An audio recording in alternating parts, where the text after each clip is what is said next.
Good morning, good afternoon, good evening, depending where you are in the world. I hope you're well, I hope your family's well, and you are all keeping good, guys. What a weekend, if you're a Spurs fan. What a weekend. And certain things, honestly, result aside, which was a very bad result, can only happen at Tottenham. Honestly, I've never heard another team in England, at least, where such discussions can be had. What am I talking about? So the Telegraph have come up with this story. There's an increased disconnect between the Tottenham players and supporters is a big topic of discussion in the Spurs dressing room, apparently. Some may feel the relationship between the Spurs supporters and the current Tottenham squad is getting to a point of no return. So the fans are the problem now. The fans are the problem. After the 2-1 loss, I mean, I'm smiling because I find it ridiculous. That's why, after the 2-1 loss to Fulham, where the team were once again booed very loudly by the supporters, Pedro Porro was angered when Lucas Bergvall decided to applaud the fans after the game. Thomas Frank said that it was unacceptable for Tottenham fans to be booing Vicario during the game, accusing those who did that of not being a real Spurs fan. So the Spurs fans are the problem.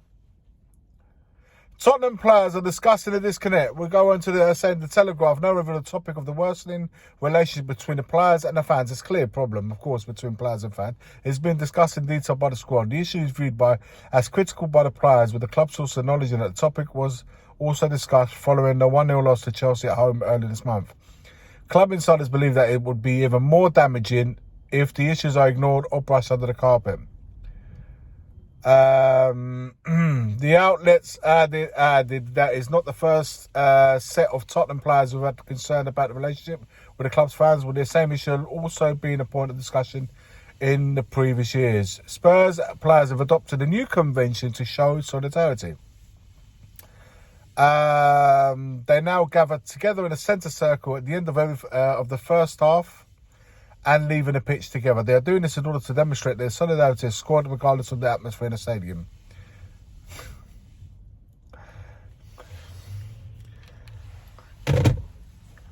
So now the players have taken it upon themselves. They're doing their own thing on the pitch, regardless of what's going on in the stands.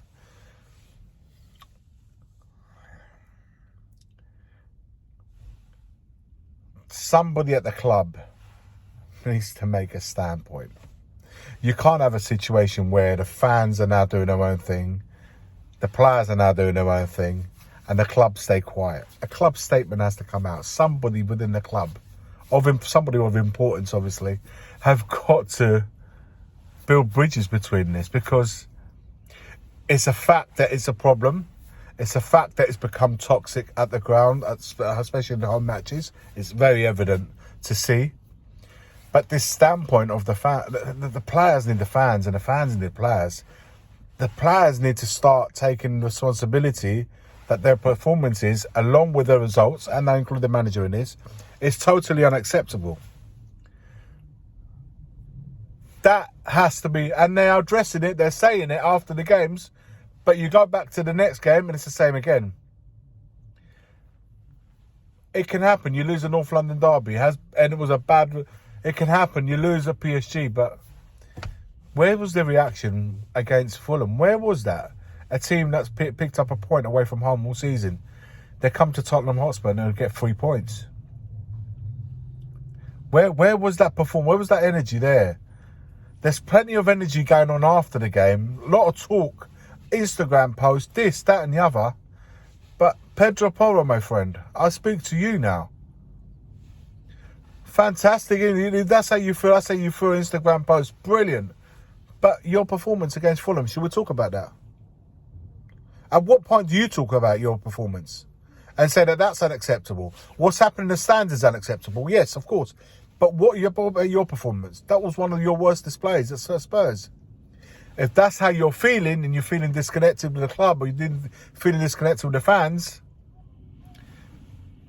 you got to put that aside, my friend, and you've got a job to do as best as you can. And my friend, you're not performing to your best. You have to look at that. The goalkeeper made an absolute howler. Should have been booed. Listen, I'm not a fan of booing my own player whilst he's playing a match. Of course, once the game is done, that's when the critique can start. Booing them whilst they're playing, boo them at half time, boo them at the end of the game. Whilst they're playing, I'm not a fan of it. Guys, I've said this before. But, guys, Vicario's was a bad goal to concede, man. It was really bad. I mean, he could just hit it out and take his place back in goal. It's a terrible goal. He has to take that. He has to take the flak with it. The same way we give him, and I've been one of them. I've given him loads of praise when he's been brilliant. You've got to take the flak as well. You can't. These posts, Instagram posts, these chats about. This is just weak stuff. It's all weak, woke stuff, guys. That, to me, shows a massive lack of character. Stay silent. Stay silent. Take the criticism and stay silent and try to, if you're going to do this, United front and all this, do it in the change room. You ain't got to do it with, Pedro Porro shouting at Lucas Bergvall because he took the time to go around the pitch applauding the fans, and he's telling them to get off the pitch. What is that all about, man? What are we doing here? What are we doing? And at what point, guys, do the board, the owners, the owner, anybody that gives a shit about this club, at what point do they come on the pitch or make a statement speaking on behalf of the club to try and unify this situation? Nobody's speaking. So we've got players now doing it. We've got managers that slams the fans as well. They're not real fans, the ones that criticise and boo the players. And the fans, who are already the problem, they're going to read this, they're going to see this. How do you think the next game's going to go? How's it going to go? What we're going to do, shut the stadium, say, you know what, next for 2-3 home games, we're going to play with no fans. The fans might save themselves a bit of money. Maybe they want to stay away. Maybe fans that are going, maybe choose not to go. And leave the teams, you know what, you can guys go on your own. Maybe the away fans will stop going to the away games. Maybe they can start by not going to Newcastle. It's a long old trip. I've done it. It's a long old trip to Newcastle. Maybe they could say, do you know what? I'll save my few quid. Christmas is coming up. Maybe put that bit of extra money that I'm going to be spending at Newcastle for the travel and staying and all of that stuff. Maybe put it in my pocket, save it for Christmas. Skip the trip and let the team go out there on their own.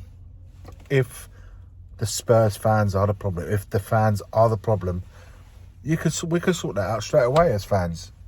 Not go and leave the team. And then when things get better, then we might unify again, or we might not.